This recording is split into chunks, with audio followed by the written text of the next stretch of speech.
In today's video, I'm going to teach you how to change timecode in DaVinci Resolve. If you need to adjust the starting timecode of your timeline, DaVinci Resolve makes it pretty simple once you know where to look. This can be useful for matching a project to broadcast requirements, syncing with external footage, or just keeping your edit organized the way you want.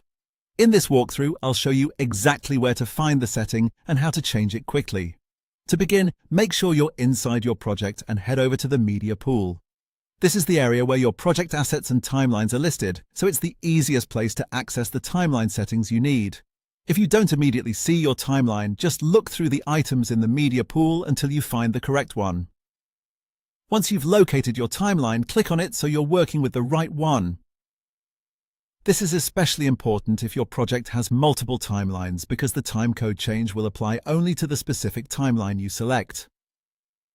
Taking a second to confirm that now can save you from changing the wrong sequence by mistake. After that, right-click on the timeline. A menu will appear with several options related to managing and editing that timeline.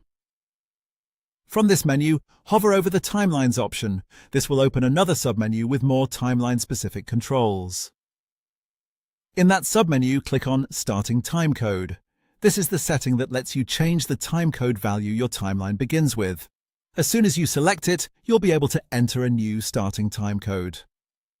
Now simply change the timecode to whatever value you need. For example, you might want your timeline to start at 1 hour instead of 0, or match a specific delivery format required for your workflow. Enter the value carefully, since even a small difference can affect organization and reference points later in the edit. Once you've updated the value, your timeline will now reflect that new starting timecode.